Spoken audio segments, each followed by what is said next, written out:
ये एक बहुत ही अद्भुत संयोग है कि ब्रह्मांड की उत्पत्ति और माघ मेले की कहानी एक साथ पूछी।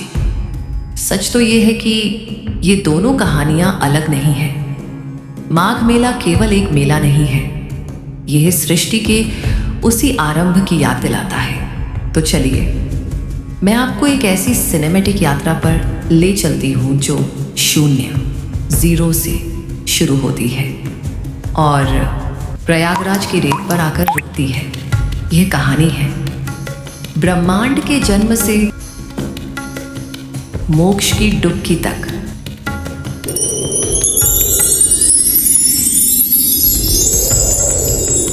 समय अरबों साल पहले। कल्पना कीजिए, चारों तरफ घना अंधेरा है। न समय है, न स्थान, न सूरज, न चांद, न पृथ्वी, सिर्फ एक अनंत सन्नाटा। अचानक उस सन्नाटे को चीरते हुए एक ध्वनि गूंजी, ओम। यह ब्रह्मांड का पहला विस्फोट, बिग बैंग था। इस ध्वनि से ऊर्जा बनी,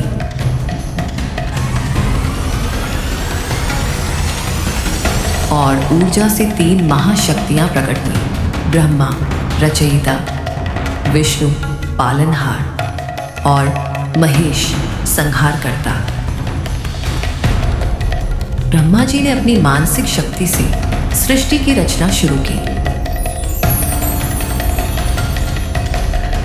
उन्होंने समय का पहिया घुमाया और सत्ययुग की शुरुआत हुई। समय सत्ययुग, जब देवता और दानव धरती पर थे। सृष्टि बन चुकी थी, लेकिन एक समस्या थी। देवता और असुर दोनों अमर होना चाहते थे। इसके लिए उन्हें चाहिए था अमृत। समाधान निकला समुद्र मंथन। मंदराचल पर्वत को मथनी और वासुकीनाग को रस्सी बनाया गया। समुद्र को मथा गया।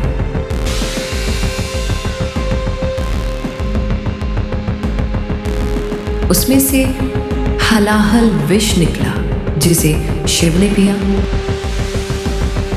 समुद्र ने अपने रहस्यों को प्रकट करना आरंभ किया।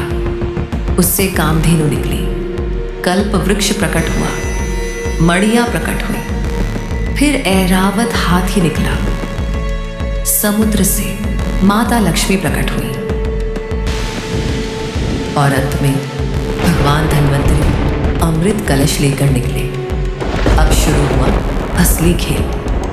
असुर अमृत छीनने दौड़े। देवताओं के इशारे पर भगवान विष्णु के वाहन गरुड़ उस कलश को लेकर आकाश में उड़े। उस छीना झपटी में अमृत की 4 बूंदें धरती पर गिर गईं। वो 4 जगहें थीं: हरिद्वार, उज्जैन, नासिक, प्रयागराज, संगम। कहा जाता है कि जहाँ जहाँ अमृत गिरा, वहाँ की नदियाँ और मिट्टी पवित्र हो गई। प्रयागराज में वह बूंद गंगा, यमुना, सरस्वती के मिलन स्थल पर गिरी।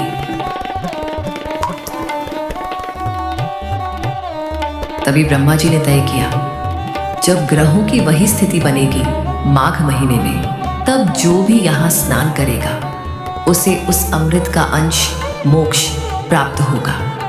यही माघ मेले और कुंभ की शुरुआत थी। समय का पहिया घूमता रहा। त्रेता युग, राम का युग आया। भगवान राम ने भी वनवास जाते समय और लौटते समय प्रयाग में भारद्वाज मुनि के आश्रम में विश्राम किया और त्रिवेणी की पूजा की।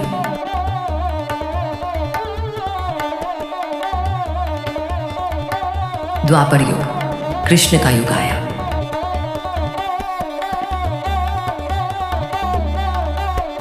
महाभारत के युद्ध के बाद पांडवों ने अपने पापों का प्रायश्चित करने के लिए इसी संगम तट पर अक्षय वट की पूजा की थी।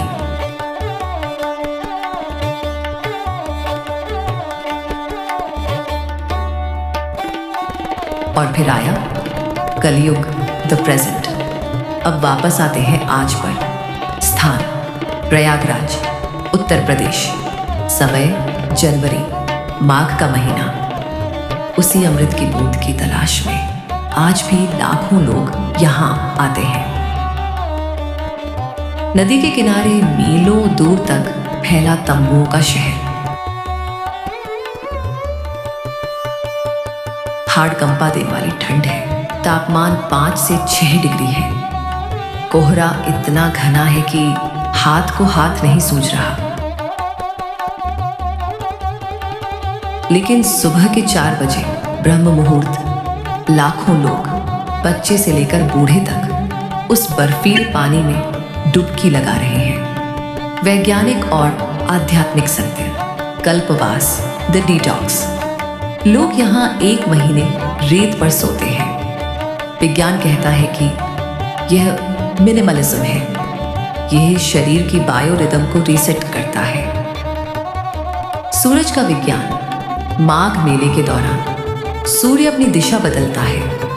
मकर राशि में प्रवेश करते हैं। इस समय सूर्य की किरणें और नदी का पानी मिलकर शरीर के लिए एक औषधि, मेडिसिन का काम करते हैं।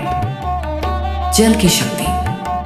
वैज्ञानिकों ने पाया है कि संगम के पानी में कुछ ऐसे बैक्टीरियोफेज हैं जो हानिकारक बैक्टीरिया को मार देते हैं। इसलिए करोड़ों लोगों के नहाने के बाद भी गंगा पवित्र रहती है। निष्कर्ष, पूरी कहानी का सार, कंक्लूजन। तो दोस्त, कहानी शून्य से शुरू हुई, अमृत की बूंद से गुजरी और आज के माघ मेले में आपको खड़ी दिखाई दे रही है। माघ मेला सिर्फ एक भीड़ नहीं है, ये एक टाइम मशीन है। जब आप माघ में संगम में डुबकी लगाते हैं तो आप सिर्फ पानी में नहीं नहा रहे होते, आप उसी अमृत को छू रहे होते हैं जो सत्ययुग में गिरा था। आप उसी परंपरा को निभा रहे होते हैं जो राम और युधिष्ठिर ने निभाई थी। आप इस भागती दौड़ती कलयुगी दुनिया में रुककर खुद को पहचान रहे होते हैं।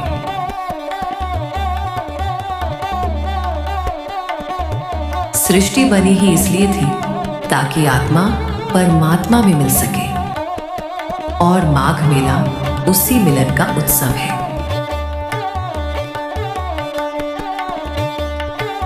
ये है हमारी पूरी यात्रा, बिग बैंग से लेकर माघ की डुबकी तक।